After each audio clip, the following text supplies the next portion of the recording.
Praise the lord పిల్లలు. అందరూ ఎలా ఉన్నారు? దేవుని కృపను బట్టి మీరు అందరూ బాగున్నారని నేను నమ్ముతున్నాను పిల్లలు. ఈరోజు మన బైబిల్ లెసన్‌లో ఓల్డ్ టెస్టమెంట్ నుంచి ఒక కింగ్ గురించి, ఒక రాజు గురించి మీతో చెప్పాలని ఆశపడుతున్నాను.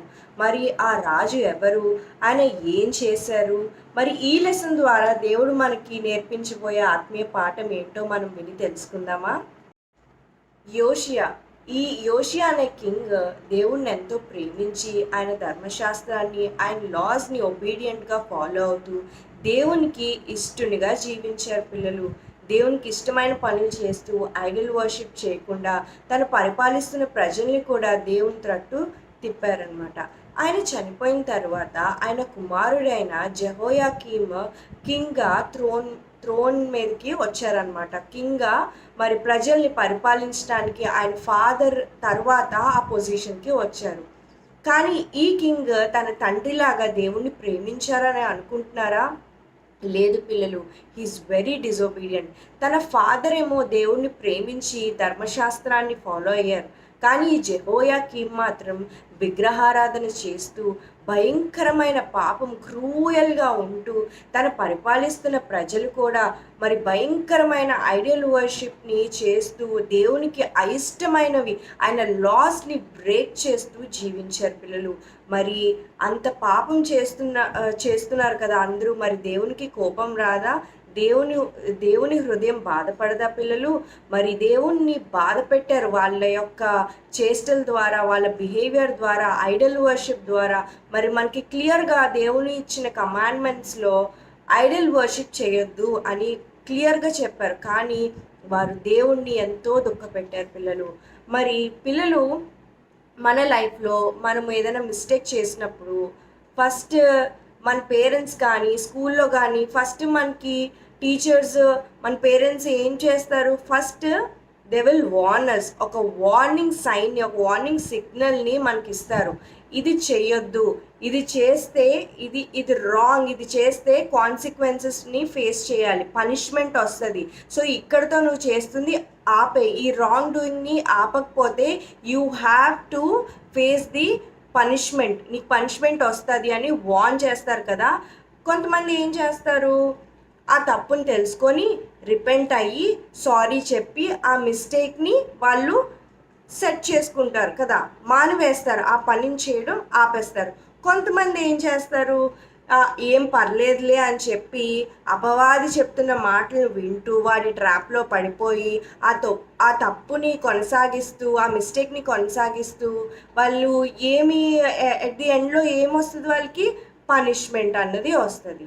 మరి దేవుడు కూడా ప్రజల్ని ప్రేమిస్తున్నారు కనుక నా ప్రజలకు ఒక ఛాన్స్ ఇద్దాం, వాళ్ళకి ఒక వార్నింగ్ ఇద్దాం, వాళ్ళు నా తట్టు తిరిగి రిపెంట్ అయ్యి నా తట్టు తిరిగితే నేను వారికి తోడుగా ఉండి వారిని ప్రేమిస్తాను, వారికి సహాయం చేస్తాను అన్న ఉద్దేశంతో మరి ప్రాఫెట్ అయిన ఇర్మియా, జెరిమాయా అన్న ప్రాఫెట్ని మరి ఏం చేశారంటే దేవుడు ఈ ప్రాఫెట్ని రైజ్ చేశారు. ఈ ప్రాఫెట్తో దేవుడు మాట్లాడారు పిల్లలు. క్లియర్గా చెప్పారు, ఇర్మియా నేను చెప్తున్న మాటల్ని ప్రజలకు తెలియచేయి. అప్పట్లో ప్రవక్తలు ఉండేవారు, ప్రాఫెట్స్ దేవునికి ప్రజలకి మధ్యన ఉండేవారు అనమాట. అంటే దేవుడు చెప్పిన మాటలను ప్రజల దగ్గరికి ఎవరు తీసుకెళ్లేవారంటే ప్రాఫెట్స్. ఈ ప్రాఫెట్స్ తీసుకెళ్లేవారు అనమాట. అయితే ఈ దేవుని మాటలన్నీ క్లియర్గా చెప్పారు, ఇర్మియా ఈ ప్రజలు నా హృదయాన్ని దుఃఖపెడుతున్నారు, చాలా పాపం చేస్తున్నారు, వీళ్ళు రిపెంట్ అయ్యి నా తట్టు తిరిగి నా సహాయం కోరి నాకు ప్రార్థన చేస్తే, నాకు మొరపెడితే నేను వింటాను, నేను వారికి సహాయం చేస్తాను, వారిని ఆ పాపం నుంచి ఆపమని చెప్పు, ఆ పాపాల నుంచి వాళ్ళని దూరంగా ఉండమని చెప్పు అని క్లియర్గా చెప్పారు. ఆ రాజుకు కూడా వార్నింగ్స్ అన్నీ క్లియర్గా చెప్పారనమాట. ఒకవేళ ఆ దేవుని మాట వినకపోతే మరి ఆ కాన్సిక్వెన్సెస్ చాలా భయంకరంగా ఉంటాయి, పనిష్మెంట్ వస్తుంది అని చెప్పారండి పిల్లలు. ఈ ప్రాఫెట్ అయిన ఇర్మియా ఏం చేశారంటే బారూకు అనే ఆయన్ని హెల్ప్ తీసుకొని దేవుని చెప్పిన మాటలన్నీ డిక్టేట్ చేశారనమాట ఆ బారూక్కి చెప్తున్నప్పుడు ఆయన ఏం చేశారంటే ఒక స్క్రోల్ మీద అన్నీ రాశారనమాట. ఇప్పుడు మనకు పేపర్స్ ఇవన్నీ ఎలా ఉన్నాయి, ఇప్పుడు మనకి బుక్స్. అప్పట్లో స్క్రోల్స్ ఉండేవి పిల్లలు. ఆ స్క్రోల్ మీద దేవుడు చెప్పిన మాటలు ఇర్మియా డిక్టేట్ చేస్తుంటే ఆ బారూకు అనే ఆయన రాశారనమాట. దేవుడు చెప్పిన అన్ని వార్నింగ్స్ క్లియర్గా రాశారు. దాని తర్వాత ఇర్మియా ప్రవక్త రాయడం పూర్తయిన తర్వాత ఈ బారూక్కి ఏం చెప్పారంటే, నేను మందిరంకి రావడానికి నేను అలౌడ్ కాదు, నేను లోపలికి రావడానికి, కాబట్టి నువ్వు వెళ్ళి ఇందులో ఉన్నదంతా క్లియర్గా చదువు, ప్రజలకు వినిపించు అని చెప్పారు.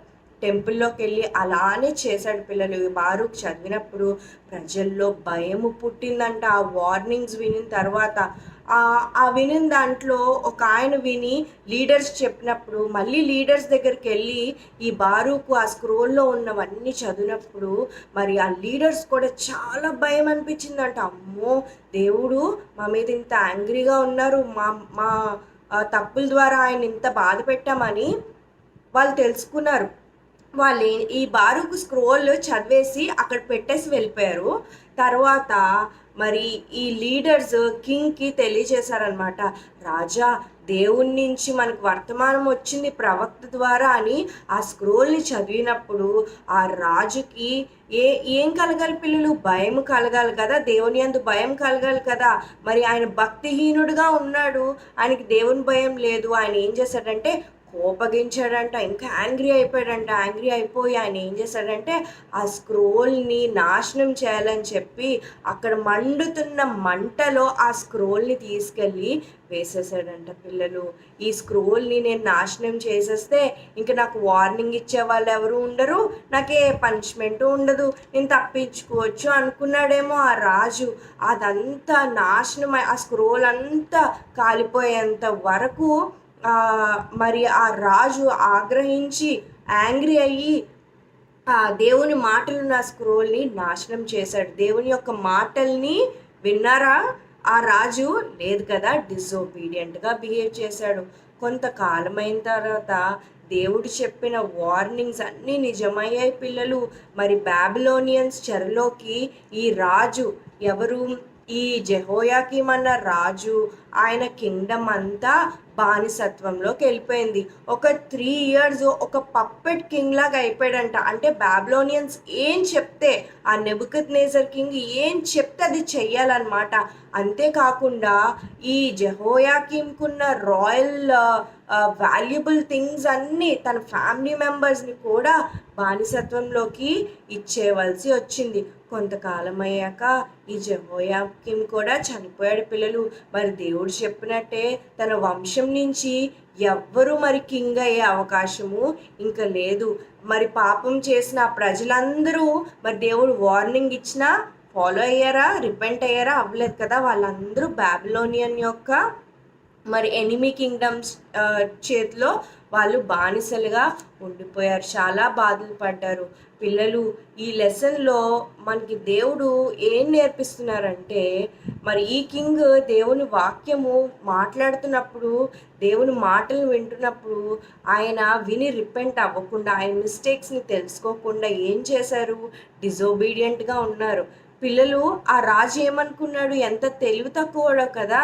మరి దేవుని మాటలు రాయించిన స్క్రోల్ని మంటలో వేసేస్తే నాకేమీ జరగదు, నేను పనిష్మెంట్ తప్పించుకోవచ్చు, నాకేమీ అవ్వదు అనుకున్నాడు వెర్రితనంతో. కానీ పిల్లలు, ఈ భూమి, ఆకాశము, ఇక్కడ ఉన్నవన్నీ గతించిపోయినా ఏది శాశ్వతంగా ఉంటుందో తెలుసా? దేవుని యొక్క వాక్యం పిల్లలు. ఆయన వాక్యంలో జీవం ఉంది. ఇవి జీవపు మాటలు. ఈ మాటలు గతించిపోవు పిల్లలు. మనం ఏదన్నా తప్పు చేసినప్పుడు మరి ఇక్కడ కూడా ఈ లెసన్లో మరి మిస్టేక్స్కి వార్నింగ్ వచ్చింది. మనకు వార్నింగ్ వచ్చినప్పుడు మనం అలర్ట్ అయ్యి దేవుని యందు మనం భయభక్తులుగా దేవుని సన్నిధికి వెళ్ళి మనం రిపెంట్ అయ్యి సారీ చెప్పి మనం ప్రార్థన చేసుకొని దేవా మాకు సాయం అన్నప్పుడు దేవుడు సాయం చేస్తారు పిల్లలు. ఈ లెసన్లో మరి దేవునికి అథారిటీ ఉంది కదా. పనిష్మెంట్ ఇవ్వాలి అనుకుంటే వెంటనే ఇవ్వచ్చు కదా. ఎందుకు వార్నింగ్ ఈ ప్రాఫిట్ని పంపించి స్క్రోల్ రాయించి ఎందుకు ఇవన్నీ చేశారు? Because God is patient with us. He is patient and he is loving. మనల్ని ప్రేమిస్తున్నారు.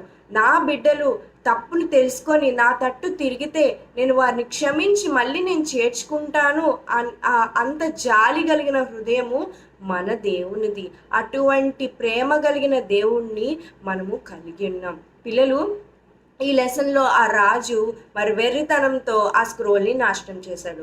పిల్లలు, మీ అందరి దగ్గర బైబిల్స్ ఉన్నాయా? బైబిల్స్ మీ అందరి దగ్గర ఉన్నాయనే నేను అనుకుంటున్నాను. బైబిల్స్ ఉండడమే కాదు, ప్రతి దినము మీరు బైబిల్ చదువుతున్నారా? కొంతమంది పిల్లలకి అయితే సండే వస్తే కానీ బైబిల్ ఎక్కడుందో తెలియదు. కొంతమందికి మమ్మీ డాడీ చేతిలోకి బైబిల్ ఇచ్చి తీసుకెళ్ళు అంటేనే కానీ తీసుకెళ్లరు కదా. మనం అలా ఉండకూడదు పిల్లలు. ఈ బైబిల్ మన చేతికి రావటానికి దీని వెనకాతల ఎంతోమంది మిషనరీల యొక్క శ్రమ మరి ప్రయాస ఉంది పిల్లలు. దేవుని మాటలు మనతో మాట్లాడతాయి, మనకి ధైర్యాన్ని ఇస్తాయి, బలాన్ని ఇస్తాయి, మనకి అన్నిటిని తుడుస్తాయి, మనకి శక్తిని ఇస్తాయి. దేవుడు మనతో మాట్లాడతారు పిల్లలు ఈ వాక్యంతో. మరి మీరందరూ కూడా మరి ఈ కింగ్ లాగా డిజొబీడియంట్గా ఉండకుండా, దేవుని వాక్యాన్ని నెగ్లెక్ట్ చేయకుండా, ఏదన్నా తప్పు చేస్తున్నప్పుడు మీకు వార్నింగ్ వచ్చినప్పుడు మీరు వెంటనే అలర్ట్ అయ్యి మరి డిజొబీడియంట్గా ఉండకుండా ఆ మిస్టేక్ మీరు రిపెంట్ అయ్యి వెనుదిరిగి మరి దేవుని తట్టు తిరిగినప్పుడు గాడ్ విల్ హెల్ప్ యూ పిల్లలు. దేవుడు సహాయం చేస్తారు. మనం దేవుని వాక్యము చదవాలి, ప్రతి దినము చదవాలి. దేవుడు మనతో ఈ వాక్యం ద్వారా మాట్లాడతారు పిల్లలు. ఓకేనా పిల్లలు? Praise the lord.